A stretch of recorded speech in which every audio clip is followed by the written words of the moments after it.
life, every day, late at night, not okay, all I want, and I pray. All right, welcome to our May review of last month's real estate numbers. And joined as always here with the incredible Brenna Harper with Land Title.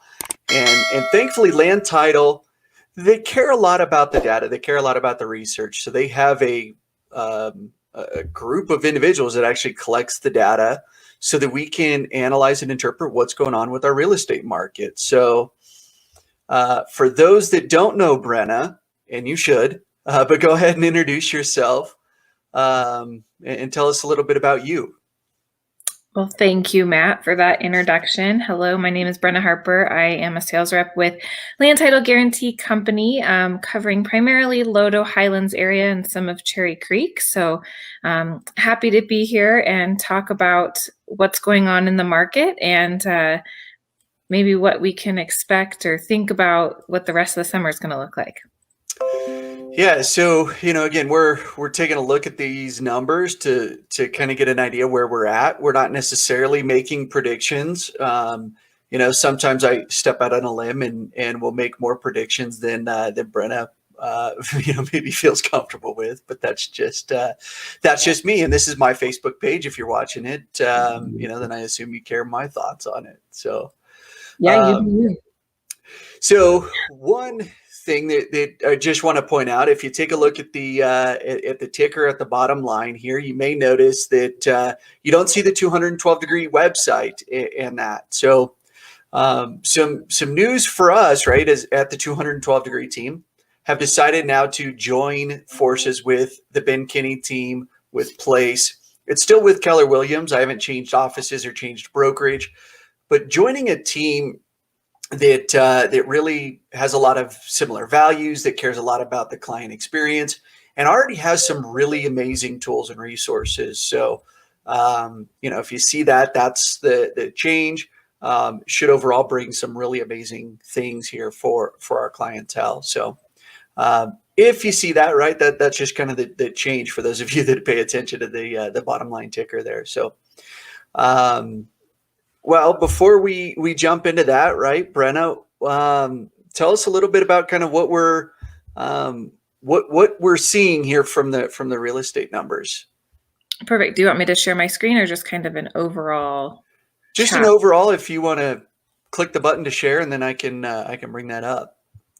Yeah. So what I think is interesting as I try to multitask here and share and talk at the same time. So we had a 14% increase in active inventory, which sounds like a lot when you just say it month over month. That's a pretty big jump. But because we're in such a deficit, that's only about just over 300 homes for all of Greater Metro Denver. Now, I'm not complaining. I would much rather have a positive number on that active inventory than it continue to go down. But just keep in mind, it can sound like, oh, we're up double digits month over month. We're, off to the races. And that's not quite the case when you put it in perspective of a numeric value there at just over 300. And as we talked about last time, just a quick reminder, as we're looking at year over year numbers, you do have to keep in mind that we were in the middle, in the swing of, or in the throes rather, of COVID last month or last year, those couple months or weeks in April when we weren't allowed to do showings at all before we were deemed a essential business and got back. All things considered, we still had a great year. We still had a great April even in 2020, but some of these numbers you'll see are like 97% improvement. And you just kind of have to take that with a grain of salt as we're looking at it. The market conditions and just the world conditions are quite a bit different than they were, thankfully, this time last year. So just keep that in mind as we're going through some of this. But we broke out inventory specific to different county. So as we're looking at this, Jefferson County was the one that had the biggest increase of up 40% month over month, which is still only 400 units. And as most of you know, Jefferson County is an extremely popular county here. So they definitely need the inventory, but I don't know that we'll see a massive increase in or a massive back off in how competitive it is, because I feel like there's been people that have honestly been pushed out of Jefferson County that with a few more homes on the market, they're just jumping right back in because it's such a desirable place to live. So we are seeing numbers up across the board there as far as inventory goes, but nothing that's going to move the needle a massive amount, but we're going in the right direction. And, we'll kind of talk about some other factors that may come into play here, but just kind of keep that in mind. Something a little bit surprising is that Douglas County has surpassed Denver County for the average sales price for a detached single family home. 777, 717, say that a couple times fast. So that's pretty remarkable that, first of all, that we are in the high sevens for an average price point. And Denver County has historically been the highest price point and the most popular. So Douglas County has given Denver a run for their money. So a new big dog in town there for sure. And this part of what we want to talk about is, will we sustain this pace through the summer when we had an earlier start? So typically we don't see the number of sold units reach over 5,000 until we get to about May or June, but both March and April had over 5,000. So do we have the inventory to sustain it? Are buyers going to stick around? This is the most common time in the summer months where people are renewing their leases. Are they just going to stick it out for one more year and then come back later? Are they worn out from writing that many offers? So we had an earlier start to the year. We had an early spring, at least in the real estate market. So we'll see if that's able to be sustained into the summer. Now, when I say sustained, I'm not talking about, oh my gosh, the bottom's gonna drop off. It just might take a little bit of a breath. We might feel, a little less over asking. Maybe not every home is going over asking, but I do not think in any way that we're going to have a massive softening of the market. It would just be, honestly, at this point, a welcome, like half a breath. Yeah, it's kind of like if you've exercised, right? Those moments between a set before you get right back into work. And nationwide statistics, I think I read, we are on pace to sell almost 6.5 million homes nationwide. Now, for context, we're typically around 5 to 5.5 million homes sold nationwide. So that pace, again, it's not just Denver, it is happening nationwide. That's a rapid pace. I'm curious to see how the next 6 months are basically going to go. Again, my prediction, this isn't land title, it's just my interpretation of the data.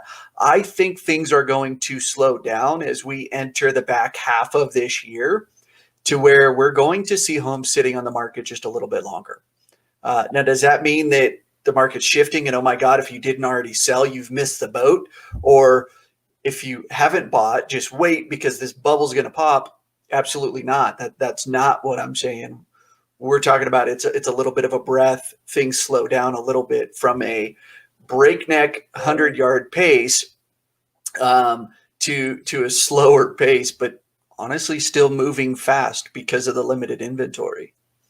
Yeah, to use your workout analogy, we're going from doing supersets to an active rest. So it's just a little bit of an adjustment that will probably feel a lot nicer, but in no way is just going to be a complete stall. So, and then as far as the market is compared, sold units are up 15.4% year to date. So that is January through the end of April. I'm not surprised to see that because, again, the beginning of March was when COVID really started to take hold. So we'll see what happens in this back half, if it kind of evens out from last year, if we surpass what that looks like. There's a lot of unknowns in this COVID world that we're living in. So it's interesting to see how all of this is going to play out. So this is the snapshot that we look at every month. It's our market snapshot, and this one is detached and attached combined. So active is green, blue or under contract is blue is pending or under contract, and red is sold.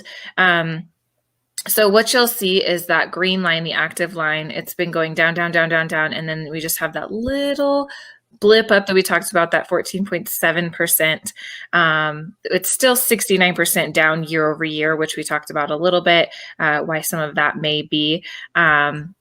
But you can see we still have a massive gap between our active listings and where our pendings and solds are. But what you will see a little bit here, if you're looking at the pendings and solds, if you look at that line, pendings and solds have been going up considerably. They're still going up, but they've just leveled off a little bit. So it's more of a rounder curve than like a 14 or peak. But when you take a look at this, 2020 is the anomaly, right? It doesn't really follow any of our trend lines.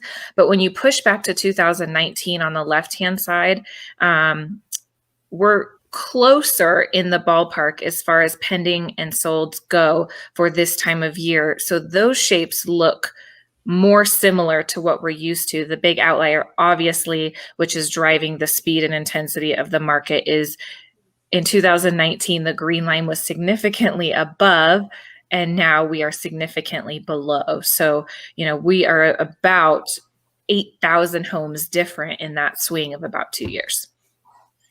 Yeah, it's a big gap, and as we see that green line sustain under the red and blue lines, the inventory levels are not immediately going to correct themselves, right? There's a lot of homeowners that may be still sitting on the sidelines and not putting their homes, their properties on the market. We would need to see a dramatic slowdown in buyer demand, or just a mass amount of inventory hitting the market. Now, some of the conversations that I've heard, right, kind of around the water cooler is, well, this forbearance thing is going to go away. So all of a sudden we're just going to have a flood of homes hit the market, and there's going to be deals to be had. Now, I would say in every market, there's going to be deals to be had. You just have to look a little harder sometimes in different markets. I don't think the forbearance is going to be something that comes around and just throws a whole bunch of properties onto the market. Again, somewhere else that I read, Colorado has the lowest forbearance rate in the nation, right? So when we look at how many homes are in that scenario, right, there's not very many. And a lot of those folks are already paying back, what was owed during that time that they were in forbearance. Some of those folks have already decided to sell, and that's alleviated some of that, potential just flood into the market. Again, not what I'm expecting to see. Again, don't have a crystal ball. Who knows what's going to happen in the future? But, for those that are saying, well, just hold on because we're about to see a big flood of homes and you can buy them super cheap. It's not what the data is telling us. No, and thankfully for Colorado, we've had a really strong market for several years now. So most people have a considerable amount of equity in their homes, to where if they were in that position where they were in forbearance, they have about 15 grand of equity that they're needing to pay off either on the second or attached to the end of their loan. They're able to do that with the equity that they have, or when they're selling off their home, they're able to pay that off and still make a profit. So, which is a great position to be in. But again, it's not going to help our inventory situation. Yeah. And for those that are watching that are curious about the forbearance piece, stay tuned, because Thursday this week, I'm going to be jumping on live again, Facebook, with Mitch Friedman to talk about forbearances. What's happening? What are we seeing? What does this mean as we start coming out of the forbearance piece around COVID? Yeah, absolutely. Okay, so this is detached single family. It looks fairly similar to detached and attached combined. But if we jump over to attached single family, you'll see a little bit of a difference. So the attached market has been, again, I'm using this word in context, but softer than our detached market, especially in Denver County specifically, just with that flight to the suburbs of people wanting some grass, some more space, so they can have their meetings in different rooms. But we are seeing a little bit of a bounce back there. But you will notice that this month, from March to April, our solds ticked down.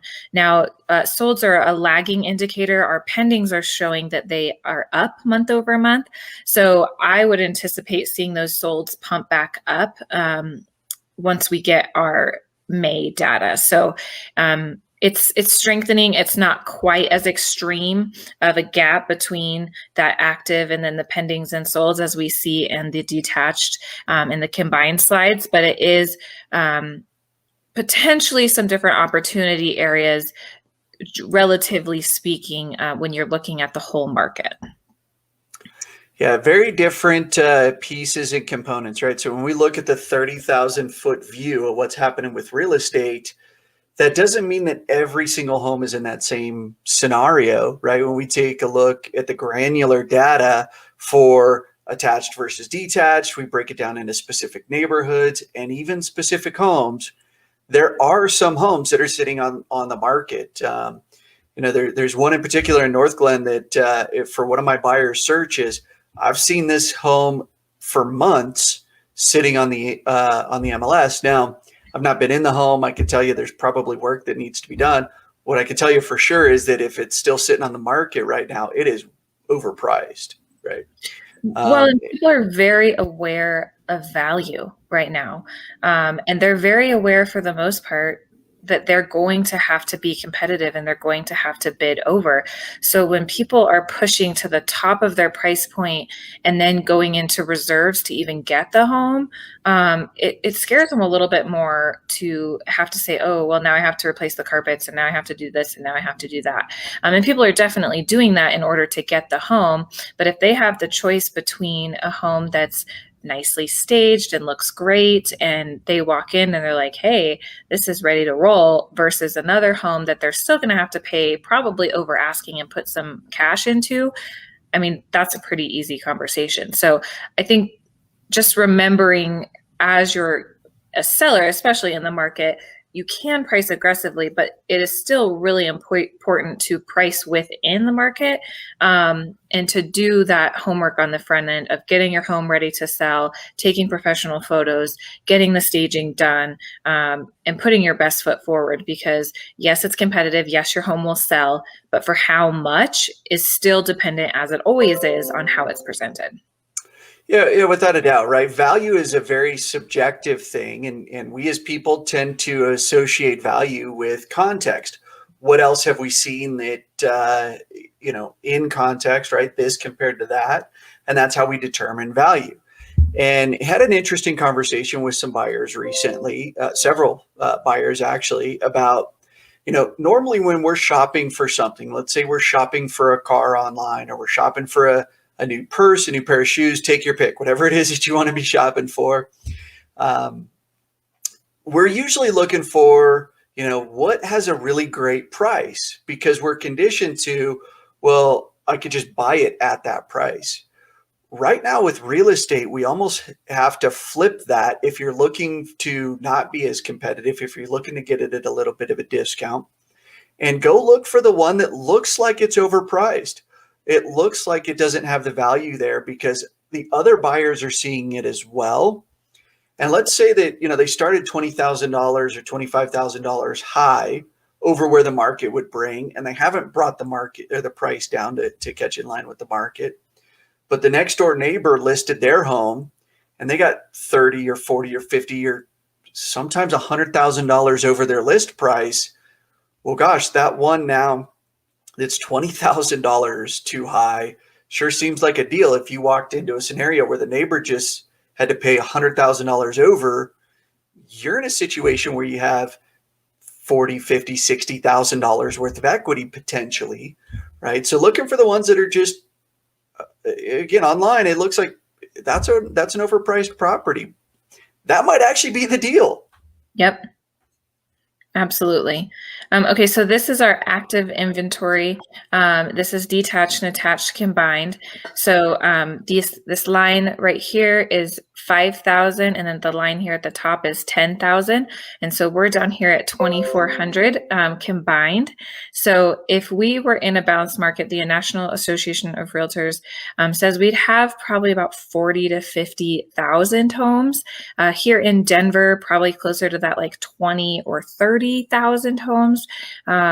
So this line is 10,000. So if you would go to like the top of this slide, that would probably be 20,000. And that would just be kind of starting to reach that balanced market.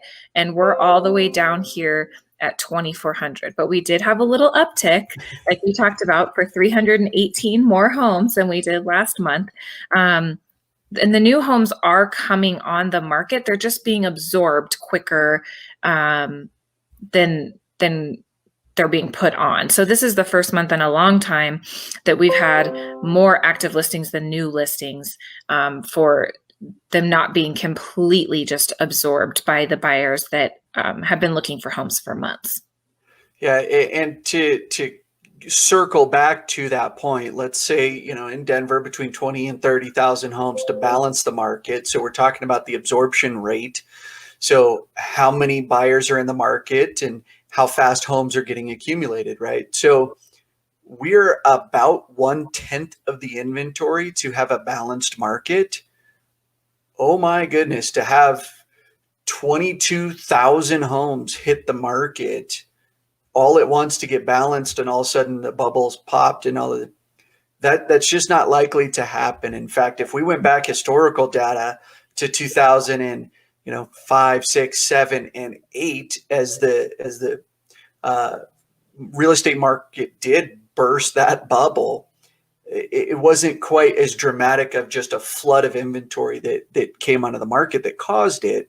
Again, things happen slowly and then happen very, very quickly, right? So very, very low inventory still when we take a look at just where we're at with active inventory. Yeah, and if you look at this bottom left-hand corner, we do break it down into county. We talked a little bit about that on our first slide, the highlight reel. But you can see, obviously, Broomfield with only 35 active listings is extremely competitive. Now, Broomfield is a smaller county than some of the other ones, but they also have relied heavily on their new build situation, just because it's a newer area. And as most of you know, new builds are really struggling, right? Well, they're doing great, but new builds are difficult as well, because the labor and the materials to complete those homes is significantly lacking. So we're seeing builders that are increasing their base price every 2 to 3 sales. We're seeing wait lists and just a lot of things. But if you can get into a new build, we also have people that before they even move into their home, they have several $1,000s worth of equity from when they locked in their price to when they're moving in. Typically, when the market gets tough, people don't want to compete. New builds are a great option. And that's been taken off the table a little bit just with availability, with some of the other issues going on right now with lumber in particular and just labor. So that's something across the board, but I think definitely in Broomfield, we're seeing that. Elbert County is a small county as well, but we do include it there. But you can see, I mean, even in Denver at 908, that's still not a ton for all of Denver County. Yeah, and when we look at the year-over-year change from where we were this time last year, now again, April of last year was kind of, COVID really kind of reared its ugly head for us in the States in March, right? The conversations were happening long before that, but it really became a big topic, right? And kind of some concern, some uncertainty in March. And as we get to April, right, things were being shut down. Schools were closing down. You couldn't go get a haircut. If we go back to the videos from last year, right, that curly hair of mine just kind of going crazy. So when we look at that year over year change, we are still dramatically, there's not a single number in those counties that is below 62% down in inventory. That, again, dramatically reduced inventory levels from where we were. And again, if you're visual looking at that graph, it just shows where we were this time last year. So if we look back just on the shape, typically as we get into May, June, July, August, we have a little bit of a buildup of inventory. We talked about this before, but that didn't happen last year. So that's really hurting us on any kind of reserve of inventory that we would have. But if we're following the general trend, even if it's a lot lower of a curve, we would anticipate to see a little bit more inventory come on the market as we get into those summer months. Kids are out of school, the grass looks good, it's not snowing, hopefully, I'm over it.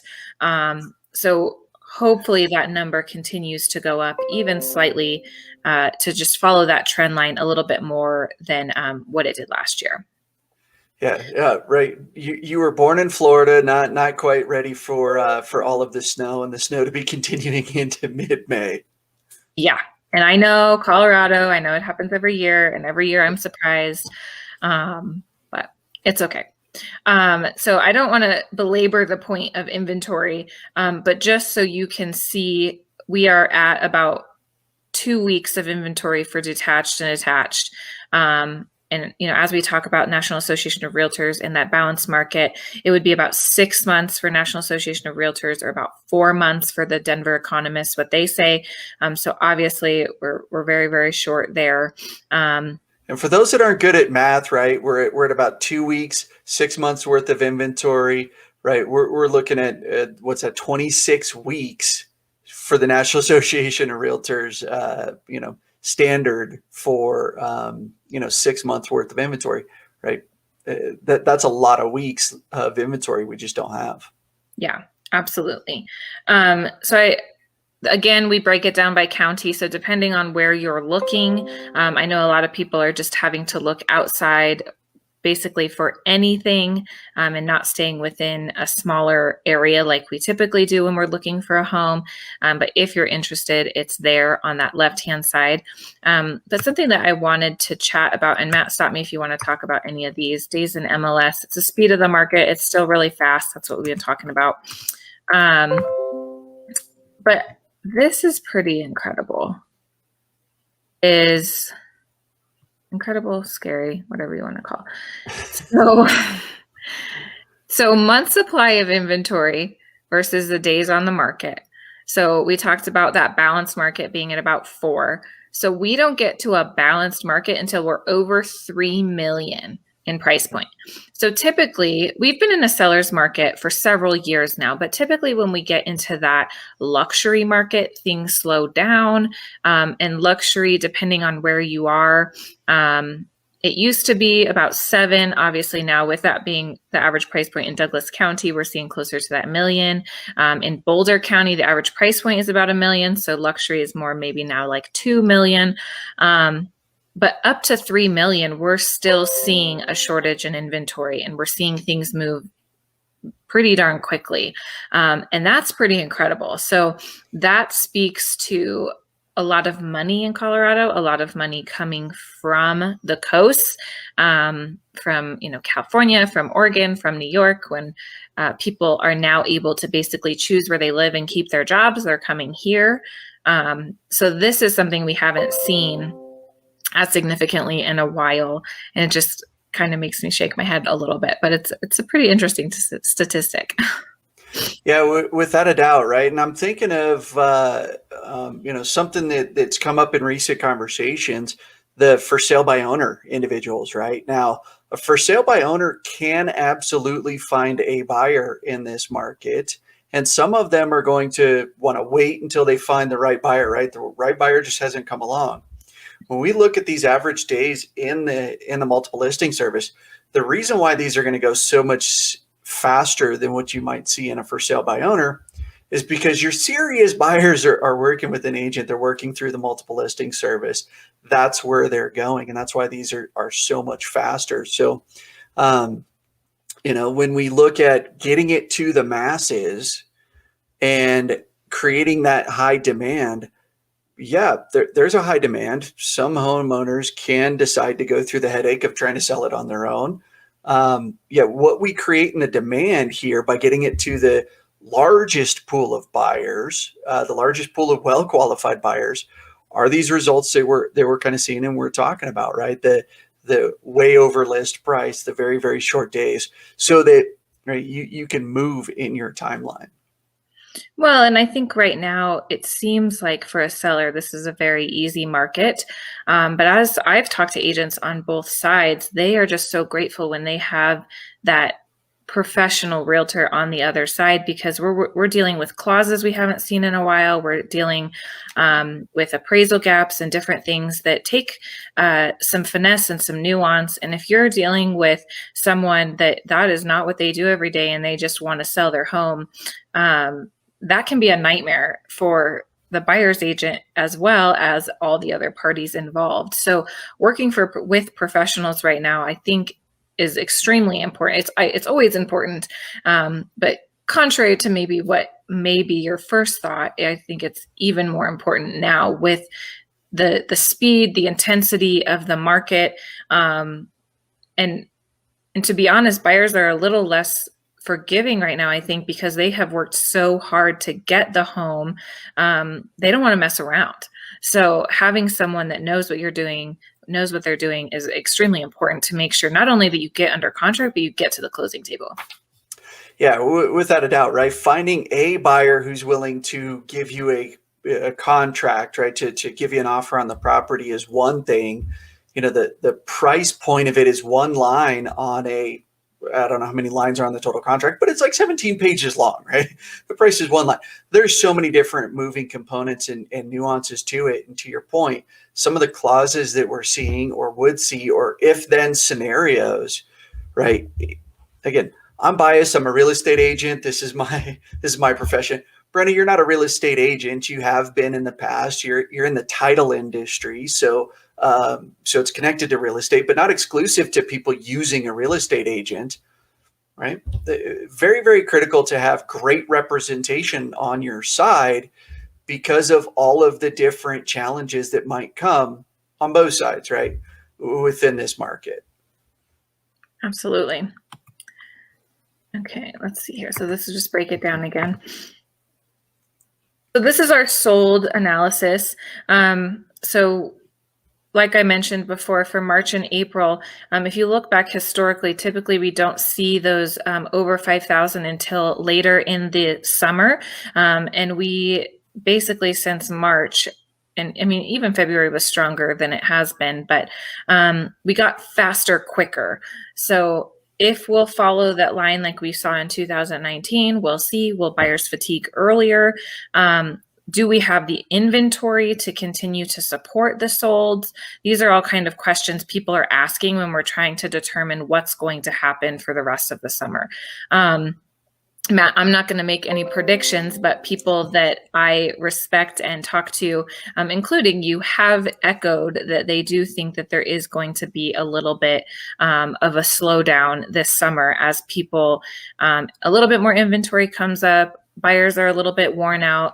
And also, honestly, if you're like me, you're so excited to have summer and get out and go camping and go on vacations, that people are going to just take a break a little bit and enjoy the summer that we didn't get in the same capacity last year. So if you need to sell this summer, I think that's still great. And you're still going to get good money for your home. It might just be a little bit softer than it has been this last couple of months.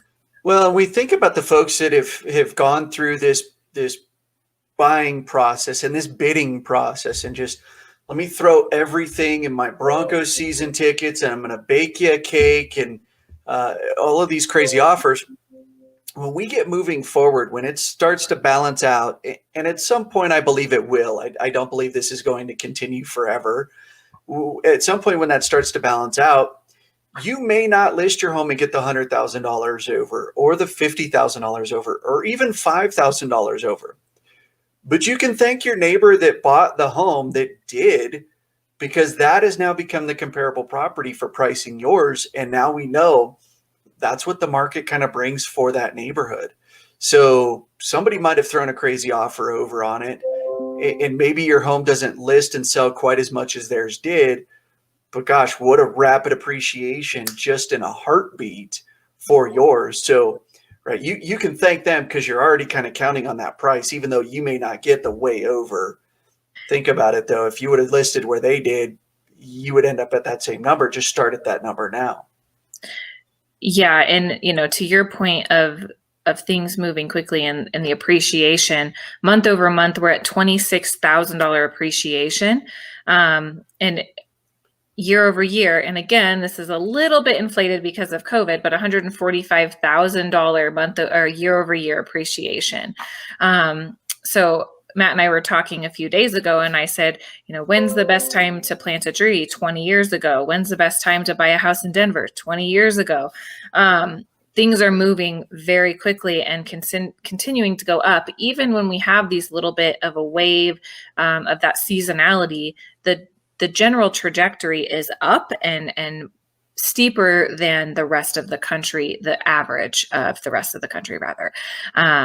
But then it becomes an issue of I talk to people and they say, man, my neighborhood is appreciating so much, I couldn't afford to buy here now. So then we have the conversation of affordability. The appreciation in our homes does help offset that affordability a little bit when you're able to put more of your equity down to offset that payment. But for first-time homebuyers, that becomes a really difficult thing to get into this market in a lot of our spaces and a lot of the markets when you don't have that equity and you're trying to keep up with this rapid appreciation.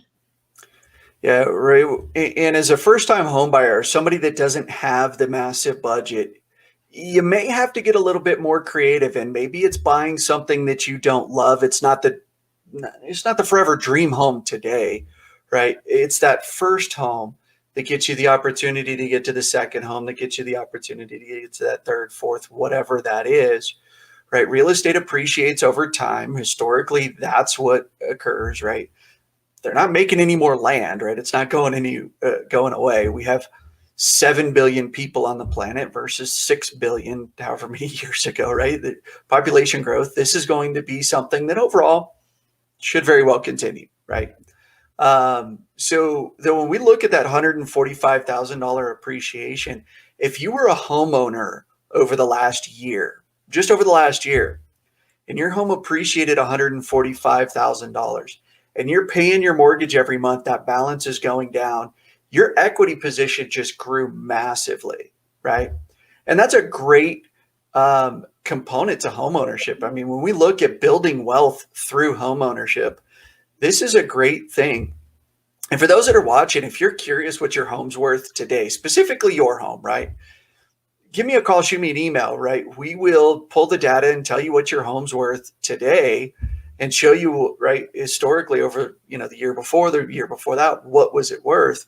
And what's this investment been for you over time? And it's kind of a double-edged sword because we have a lot of people that are saying, "Oh, I don't want to, I don't want to spend that much. I'm going to wait, or I don't want to go that much over asking price, so I'm just going to see what else comes on." Well, you're now paying $26,000 just 1 month later for the same home, so going that extra $5,000 over last month doesn't seem like such a bad deal. Now, you still don't want to spend outside of what you're comfortable with, but if your goal is to get a home and you have a little bit more, maybe you just don't want to spend it, you either probably need to readjust your expectations or take a look and see that things are going up. They're continuing to go up. So every month that you wait, you're taking the chance that interest rates might go up and then your money isn't as cheap. And we're continuing to appreciate at a very quick pace. And you might be paying more for less. Yeah, and it was interesting, and had a conversation with a buyer a couple of months ago who mentioned that the prices have just gone so high so fast that he'd almost rather pay a higher interest rate than pay the higher price. So I told him, I said, look, if you break down the math and the numbers, you would actually end up paying the same amount, whether the interest rate was 1% higher, as you would if the home was 10% more money, right? If it's 2% higher, you can add 20% there to that number. That math holds true pretty much at every price point. So, to want to pay less for the purchase price, but to pay more in interest doesn't really work when we just run the math, right? Now, there's so many other outside factors that it doesn't quite break down that same way, right? Because if interest rates drop, you could refinance, but that's kind of beside the point. Your cost of ownership, right? There's a lot of factors that we have to take into account when it comes to just waiting and saying, well, gosh, if I just wait until fill in the blank, if I just wait until fill in the blank, you may wait yourself out of an opportunity for home ownership. Yeah. And the net worth, right? What somebody's net worth is, their financial net worth for a homeowner versus a renter. Average renter net worth is $5,000, right? The average homeowner's net worth is $230,000. Right? That's not just because wealthier people can buy homes, right? It's simply because of the mechanism that real estate allows when it comes to a financial investment. Yeah, that's a great point. And definitely something, this is attached, but I think it's always worth having the conversation with your lender, with your agent, what that looks like, what the plan is for you. I know when I bought my first house, it was only 2013, and it definitely wasn't something that I loved.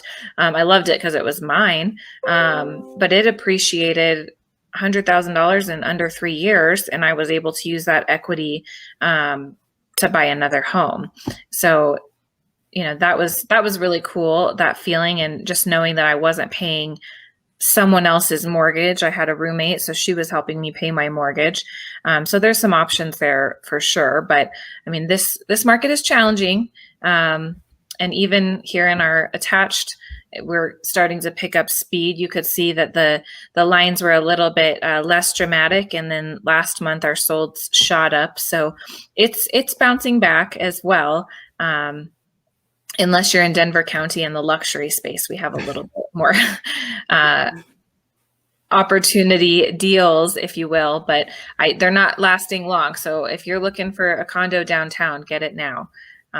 Because I do think that Denver's going to come back. I think I mentioned last time the Rockies opening day was awesome to see. I think as soon as the fountains turn on at Union Station, then we'll really be back in business. But things are starting to open up, and people are starting to come back. Those people that love the city are starting to come back. Well, and not to belabor the point when we talk about home ownership and getting into a home, I firmly believe there's not a bad time to get into real estate, to buy a property. I don't think that there's a bad time to do that. I think that even in a much different market, right, in a buyer's market, it can be the wrong time to buy a bad deal, right? To buy beyond your means, to extend way beyond what you can afford. Real estate is one of those components that if you can afford to keep it, as long as you can afford to keep it, you'll never end up losing on that property, right? The appreciation over time will cover a lot of mistakes potentially, but certainly never going to advocate somebody buy beyond their means. If this is beyond your means and you can't afford to make the mortgage payment, you can't afford to make the mortgage payment, right? Just taking that leap to say, hey, maybe I'll make more money. That's probably not a sound investment, right? But if you can afford to keep it, great. Let's get into it. Let's get into the game. Let's ride that appreciation maybe to that next property or that dream property. Yeah. Who are all those people that bought in the Highlands when you were like afraid to cross the street and now you're sitting pretty, right? So, it's hard to always see where those opportunity areas are. We just did a report with all of the Denver like sub areas and their different appreciation. And some of it's pretty incredible of some of these neighborhoods and what's going on. But for the most part, we talk about all the time, we don't have a crystal ball. we have some indication of maybe where the next areas may be, but we don't know until they're already going that way sometimes as well. So sometimes you just get lucky.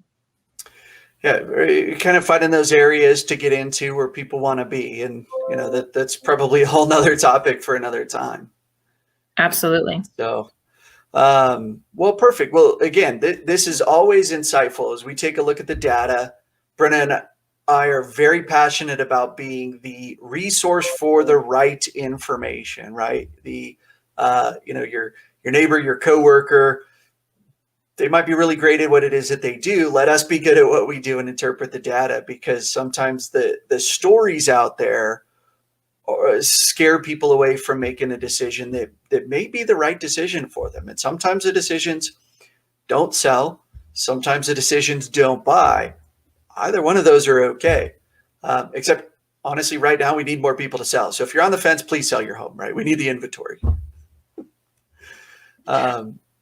Cool. So Brenna, any final kind of parting words as we wrap up our review of April 2021's real estate numbers?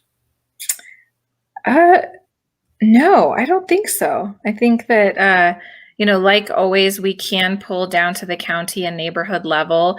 So if you have specific questions on something, let Matt know and I can help you get that data. But I think just educating yourself before you enter and this is what we're trying to do. So you know what you're walking into. So you're a little less shocked at what's going on. If you're prepped and ready on the list side or the buy side, it will be a better experience for everyone, and that's really our intention. So if you have questions, just give us a call. Happy to help however we can, and please sell your home.